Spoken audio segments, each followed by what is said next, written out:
professeur Seydi comme ni ko sama yeneen collègues yi waxee ñu ma jiitu fii depuis le 2 mars donc le Sénégal est rentré dans cette épidémie qui est liée au Covid-19 partout dans le monde. Donc cette crise liée à cette maladie pose d'énormes problèmes.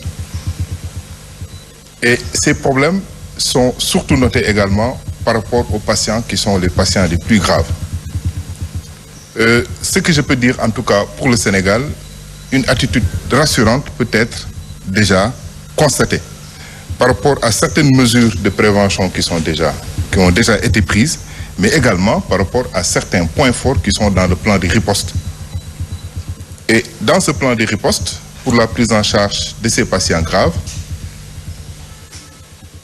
toutes les équipes impliquées dans la prise en charge des malades graves en général, que ce sont les services d'urgence, ce sont les services de réanimation, le SAMU, le service privé, toutes ces entités se concertent et se concertent tous les jours pour mettre en place des protocoles, pour mettre en place des procédures adaptées en tout cas pour apporter vraiment une réponse à la prise en charge de ces patients graves.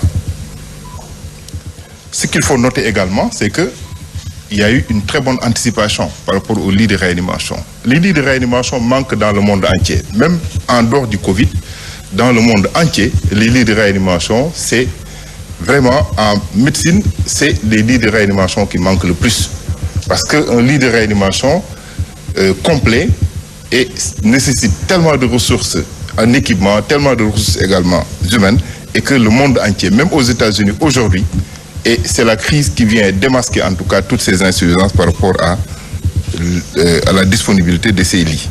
Ce qui a été fait au Sénégal, c'est que dans un souci d'anticipation par rapport à la prise en charge de cette épidémie, d'emblée, 56 lits de réanimation ont été préparés et dégagés en tout cas pour répondre à cette riposte. Et ces lits sont répartis à Dakar dans différents hôpitaux. D'abord au niveau de l'hôpital Fann, où on a le centre Kwemo, où on a pris en charge nos 2 patients graves qui se sont aggravés tout récemment. Mais également, il y a le service de réanimation de la chirurgie cardiovasculaire. Il y a également un service de réanimation qui a été remis à neuf au niveau du service des maladies infectieuses. Il y a l'hôpital Dalal Jamm également qui est en train de mettre aux normes de finaliser très rapidement et de disponibiliser son service de réanimation. Mais il y a également un certain nombre de lits de réanimation qui ont été aménagés dans le CTE de Diamniadio. En dehors de ces 56 lits, je voudrais rassurer, il y a encore 40 lits qui sont en cours, en tout cas, de mise à disposition au niveau des autres hôpitaux. Je peux citer l'hôpital Aristide Le Dantec qui a déjà mis en place un certain nombre de lits de réanimation dans un centre dédié. C'est le cas également de l'hôpital général de Grand Yoff, c'est le cas également de l'hôpital de Pikine. La question sur les respirateurs revient très souvent. Au Sénégal, a-t-on assez de respirateurs pour prendre en charge? Moi, je voudrais rassurer que la prise en charge de ces cas graves, même si le coronavirus, a un trophisme en tout cas sur l'appareil respiratoire, la défaillance respiratoire dans l'aggravation est la première chose à constater. Mais ce n'est pas réellement le respirateur. Tous les malades n'ont pas besoin de respirateurs. C'est une phase de prise en charge qui est assez longue. Dans un premier temps, les malades doivent être oxygénés, les malades doivent être surveillés. Il y a d'autres, le professeur Seydi le disait tout à l'heure, il y a des comorbidités qui participent à l'aggravation qu'il faut corriger. Donc, il y a vraiment une étape essentielle. Ce n'est pas tous les malades qui ont besoin de respirateurs. Mais malgré ça, quand même, beaucoup d'efforts ont été faits pour la mise à disposition, en tout cas, de respirateurs, de réquisition même de respirateurs qui n'étaient peut-être pas utilisés ou bien qui étaient en maintenance avec la direction des infrastructures et des équipements. Un parc de respirateurs, en tout cas, a été mis à la disposition de ces équipes et seront installés dans les différents sites de prise en charge. Au-delà de l'équipement, il y a les ressources humaines. Et on sait très bien que, tout le temps, on le disait, les anesthésistes réanimateurs ne sont pas très nombreux. Mais au Sénégal, quand même, on en a dénombré 96, répartis dans les structures publiques et dans les structures privées. Et la société, en tout cas savante, la société sénégalaise des anesthésistes réanimateurs et des médecins urgentistes, qui s'est réunie très récemment, en tout cas, est en train de proposer des procédures et en train de proposer, en tout cas, beaucoup il y a un service de réanimation. Mais la particularité de cette maladie, c'est une maladie contagieuse. Et la vie continue. Parce qu'on a d'autres maladies qui sont encore là. On a encore le fardeau des urgences obstétricales, le fardeau des urgences cardiovasculaires, les urgences liées, le fardeau lié aux urgences métaboliques. On a énormément d'urgences qui sont encore là. Même d'autres pathologies respiratoires qui ne sont pas liées au Covid, dont la prise en charge doit se faire dans les services de réanimation. Et donc, puisque c'est une maladie contagieuse, et donc c'est ça qui rend la problématique un peu difficile. C'est d'abord créer un espace où les autres malades pris en charge ne seront pas contaminés, mais également donc mettre les équipements nécessaires pour rendre encore beaucoup plus fonctionnels ces services qui ont été dédiés dans les régions. C'est ainsi qu'à Saint-Louis, également, il y a des lits dédiés, en tout cas pour la réanimation. À Kaolack, ça a été fait.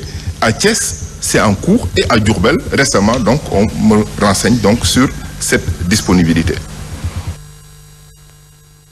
C'était noté à Dakar, au Sénégal. On va y revenir.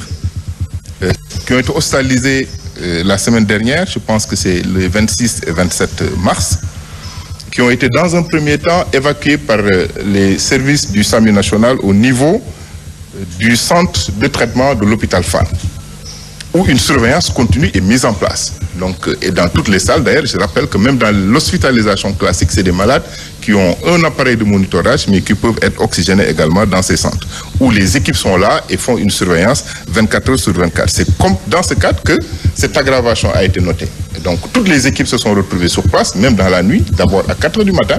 C'est d'abord les équipes de réanimation de l'hôpital de Fann, de la chirurgie cardiovasculaire, les équipes du professeur Oumar Kane, les équipes du SAMU national se sont retrouvées, étaient au chevet de ces patients, ont discuté longuement et finalement ont décidé du transfert en réanimation. Et c'est au cours de cette prise en charge en réanimation donc que notre regretté, en tout cas Pape Diouf, donc, a perdu la vie et nous présentons nos condoléances d'abord à toute sa famille, à Monsieur le Président de la République, d'ailleurs, à tous les Sénégalais, mais également à toute la diaspora, à particulièrement donc aux Marseillais.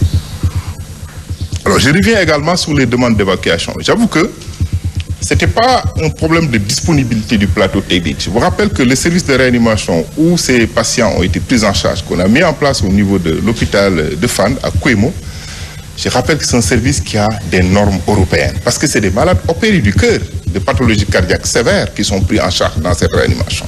Donc, on ne peut pas parler donc, d'équipement ou bien de non-disponibilité d'un plateau technique.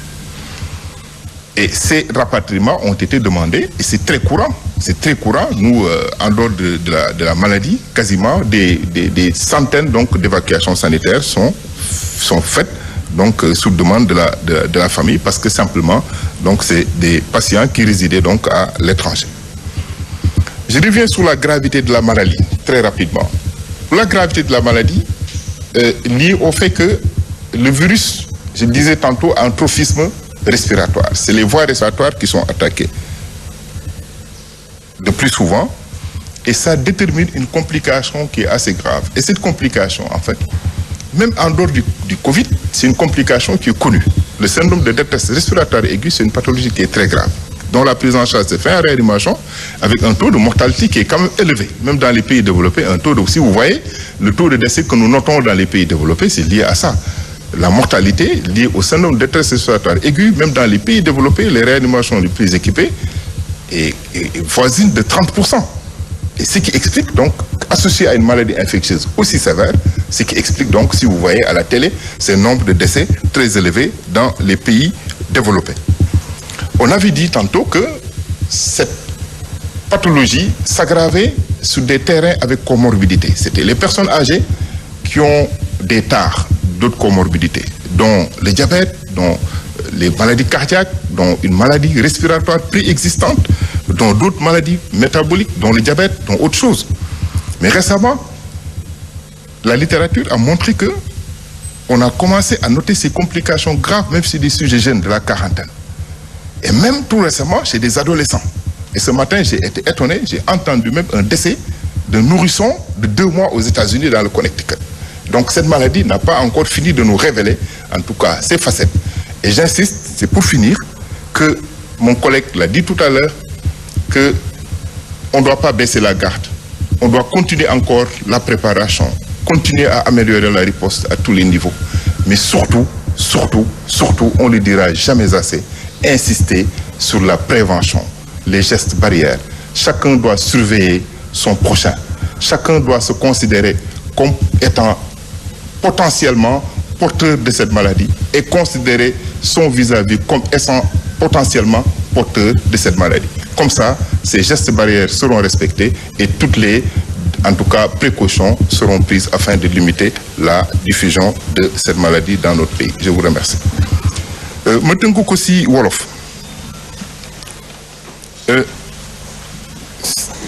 mat na weer tey le 2 mars si le Sénégal jot premier cas malade atteint de coronavirus maladie boobu ñuy wooye Covid-19 damay wax ni feebar boobu feebar bu jaaxal àddina bi yépp la du dëkk bu am moyen du dëkk bu amul moyen donc même dëkk yi développé yi donc maladie boobu mi ngi leen di jaaxal donc Sénégal nag depuis avant sax ñuy am cas si la ñu commencé préparation bi et préparation boobu tamit tax na tous les secteurs ont été impliqués préparation boobu jur na benn boo